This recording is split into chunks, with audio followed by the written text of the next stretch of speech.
Hey everybody, welcome back to Upstate Speedtests. Today is a day I've been looking forward to for a while. My new iPhone 16 Pro Max has just arrived in the mail, and we'll do a quick unboxing of this. Then we'll come back and compare Apple Intelligence running on 18.1 beta to Google Gemini running on my Pixel 9 Pro XL. So far, I've been really impressed with Gemini. It's answered some questions that are pretty complex in a pretty thorough manner. So what I wanted to do was run them side by side, ask each phone a series of questions and see who does a better job of answering it. Yeah, I thought you guys might enjoy that. So yeah, let's jump into it. And of course, at the end of the video, we'll go outside, we'll run some speed tests and see how the new phone does on 5G in my area. And yeah, before we do that though, we got to give a quick shout out to our friends at Circled In who sponsored this video. They can help hook you up with a very competitive family plan from one of the major providers, or a prepaid plan if that's what you're looking for, by joining up on an existing family plan to save you money. So yeah, shout out to them real quick, and then we'll come back, we'll start the unboxing. This video is brought to you by Circled In. CircledIn.com lets you split the cost of a wireless family plan from major providers like Verizon, AT&T, or T-Mobile, and even from prepaid providers like Cricket or Google Fi. And now they've even added the capability for you to split the cost of a streaming service from places like Netflix, HBO, Hulu. Check them out at CircledIn.com. Thank you again for supporting the channel. All right, welcome back, everybody. So I got the box all ready to go. We've got a really nice cardboard zipper here, so we'll give it a tug. That sound is amazing. There's something about that sound that lets you know you're about to have a really good experience. Anyway, so we got the cardboard open. Ta-da! There is our 16 Pro Max. For the first time in a long time, I went with the jet black option this year. I haven't had a black phone in quite a while, so I figured I'd give it a go again. None of the other colors were really all that impressive to me this year. Natural titanium looks okay. I forget what the other color was. The other signature color this year, there was like a desert titanium. So yeah, desert titanium, natural titanium, jet black. And I feel like I might be missing one color, but yeah, so for the first time in a while, I went with the jet black option. So yeah, let's cut the zippers open here on the box, and we'll pause for that amazing audio again. There we go. And now we're gonna do the one on the bottom. Boom. And we'll flip the phone around here, and we'll drop it out of its holder. Boom. Oh yeah, huh. That jet black is interesting. It's not as black as I anticipated it being in person. I mean, this isn't my first time seeing this color. Maybe under the studio lighting here, I don't know. It doesn't look that black. It looks kind of blackish gray. And you've got the camera protrusion here, which, I don't know. This year, it doesn't seem to be quite as bumpy outy as I would anticipate. There's the new camera control button, which I've read online used to be the millimeter wave antenna, and now the millimeter wave antenna is integrated into the frame of the phone. I really hope that doesn't affect performance at all, because having a dedicated millimeter wave window on the phone, I feel like allowed the iPhone to perform a lot better on millimeter wave than other competing phones. Like my wife's Samsung seems to have a really hard time holding millimeter wave compared to the iPhone. So it'll definitely be unique and interesting to see what happens there. Before we rip the cover off, what else do we get in the box? Well, we get your standard USB-C to USB-C cable. I've got a zillion of those though, so that's not exciting to me. And this year, you don't get any stickers in the box. I feel like Apple's getting to a point where eventually they'll just ship you the phone in bubble wrap and be like, yo, here you go. Anyway, you just get, you no longer need a physical SIM card. Activate your eSIM during the iPhone setup. Yeah, we all knew that already, I think. And then just a tiny little safety and handling, radio frequency notice, battery and charging, and something about lasers. The proximity sensor, the true depth camera system, and LiDAR scanner contain one or more lasers. Lasers. They're bringing lasers. Anyway, Yeah, and then interestingly too, the camera protrusion is so big, they've got like an extra little cutout in the cover here to allow it to like rest flat in there. So yeah, that's pretty much the whole box. Nothing that exciting. And last but not least, we'll rip this cover off. Boom. And there we go. There's the unboxing of my new iPhone 16 Pro Max. This year, I'm most excited for the bigger screen, actually. I don't think the camera control button is really something I'm going to use a lot because my natural reflex is to just click right on the screen or to press the volume button. You know, that's my natural reflex on it. So I don't see myself really using the camera control button, but who knows? Maybe I'll get used to it and start using it.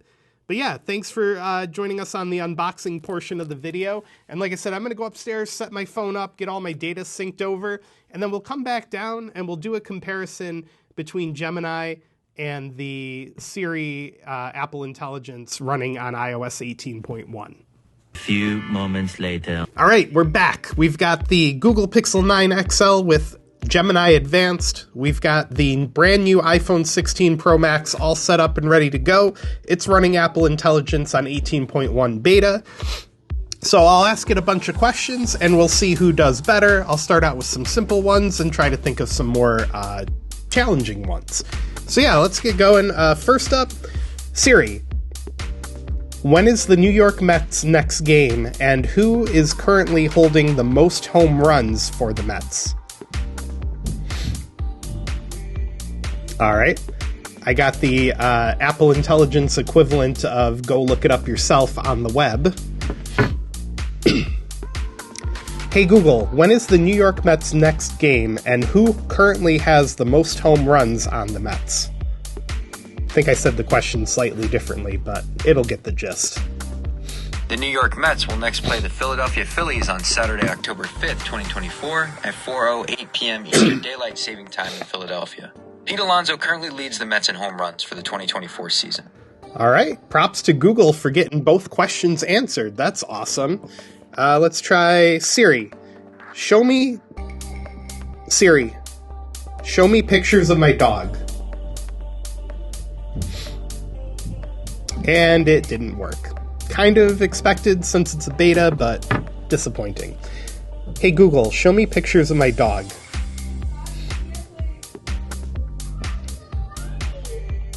I can't show you pictures of your dog because I cannot access your personal photos or files. Okay.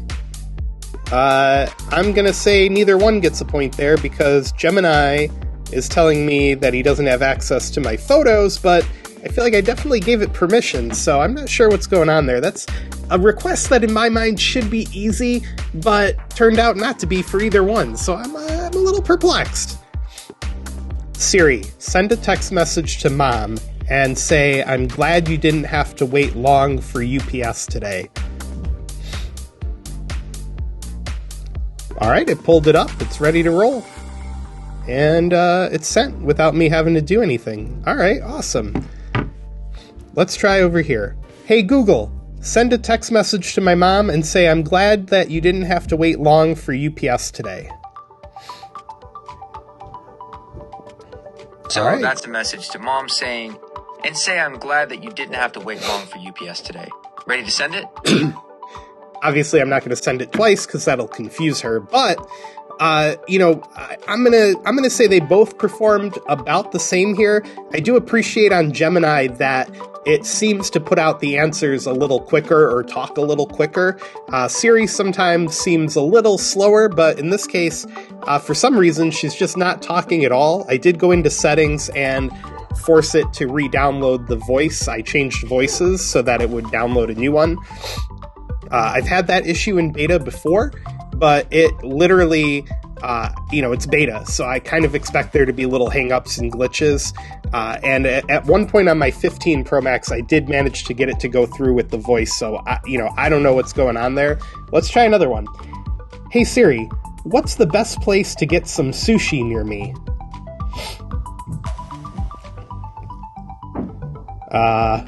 What? Sam's Place is a tavern. Why would I go to a tavern and get sushi unless I want salmonella poisoning or something like that?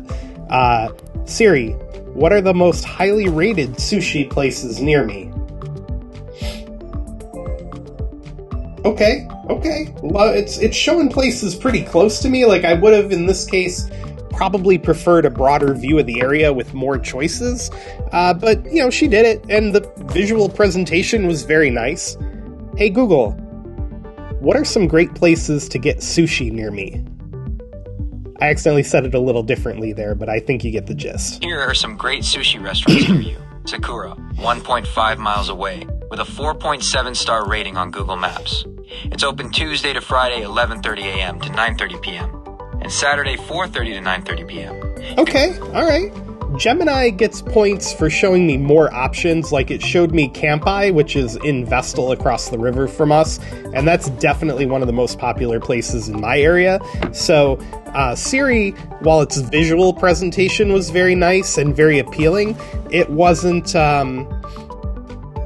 quite as detailed or thorough as Gemini was.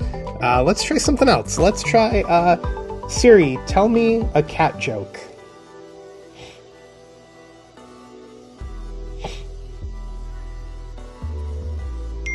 Literally crickets. Siri, tell me a joke about cats. I once had a cat who swallowed a ball of yarn. She had mittens. Don't quit your day job, Siri. Let's try Gemini. Google, tell me a joke about cats. Google. Hey Google, tell me a joke about cats. That's another thing. Siri's actually a little easier to bring up. In the jungle? Too many cheetahs. Okay, that one was a little bit funnier. Let's try one more video here as I put my phone on Do Not Disturb. I got people texting me here. Do Not Disturb. Alright, perfect. Siri, look up videos about mice on YouTube. Alright, awesome.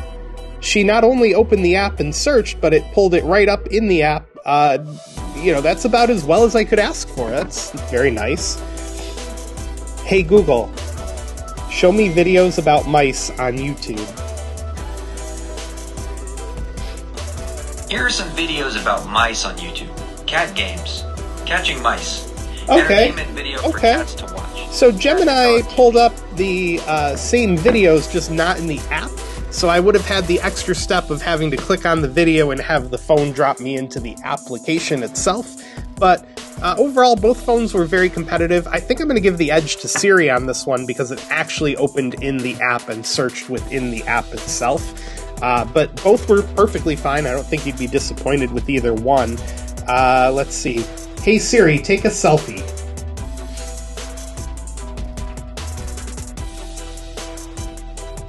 Okay. Alright, well, she opened the application, but did not press the shutter button. In that situation, I was kind of hoping for her to press the shutter button. You know, maybe you got a bag full of groceries or something and you can't get to the button. I think it'd be a nice feature to have her take it on her own, but, you know, acceptable. Hey Google, take a selfie.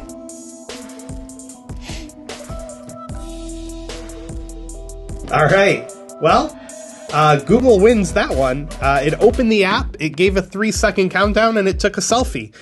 So again, if you got, your hands are full or you got kids bouncing off of you, the Pixel will actually do it for you, whereas the Siri on the iPhone opens the app but doesn't actually press the button or start a countdown or anything like that. So I think the point here has to go to the Pixel and Gemini. I'll make sure to post both selfies from the phones that we just took. And you guys let me know down in the comments which one looks better. I think I know which one's going to win, but we'll have to see when all the editing's done and I get it posted. I'll watch the video myself and see which one I think it is. But you guys let me know comments, which selfie do you like better? So yeah, that's going to do it for the small experiment here between the Siri Apple Intelligence running on 18.1 beta. My brain froze for a minute there. and Gemini Advanced running on the Google 9 Pixel XL. So yeah, let's go outside and run a couple speed tests, and we'll see how the modem's looking on the iPhone. Now, the modem... All right, YouTube, as promised, because this is a speed test video, we're going to do the Pixel 9 XL and the new iPhone 16 on cellular. T-Mobile and Verizon are over here. AT&T's over there. And we're chilling right now on my brand new front deck. 100% Trex. And I added a little touch here. I'm going to keep the camera pointed down so I don't dox myself. But there is my stair treads. And the LEDs do not look good on the video, but in real life they look a lot better. Anyway, you can change the color. You can make it flash between two colors. So just thought I'd show off my newly renovated front deck for a second. All right, so starting off, we will do Verizon running on Pentel data. Let me, I'm actually going to put these on my lap so you don't get any glare. Verizon still suffering from backhaul issues in my area on most sites.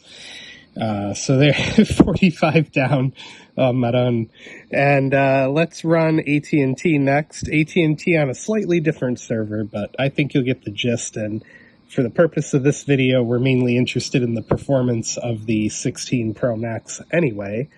So there we go. 30. AT&T not doing great either. Wow. Anyway, let's try a different server on Verizon. One more anyway. We'll do Cornell University. And then, yeah, so AT&T doing about as bad as they always do at my house. If you go a couple blocks in either direction, you pick up mid-band for AT&T, and it's much better. Verizon pulling a solid 20 on ultra-wide. We'll bring the Pixel back to the main screen here. And we'll try the Pixel on Empire Access. And all right, so as soon as this finishes over here on the iPhone, we will connect to T-Mobile. We'll reset the Speedtest app. And we will try again, but this time connected to T-Mobile. And we'll give AT&T another run while we're at it. Oh, looks like the Speedtest app is still resetting for the new carrier. All right. Now, as far as I know, the iPhone is mostly done with its iCloud restore, but it may still be indexing data, so... not a particularly strong run from T-Mobile at the moment, but again, I don't know, maybe there's still something downloading in the background. And, you know, this is going to be the speed test phone moving forward for at least the next year. So there you have it, 318 on T-Mobile. Usually you can get close to 700, but again, I don't know if the phone is doing something in the background that we just don't see yet, but...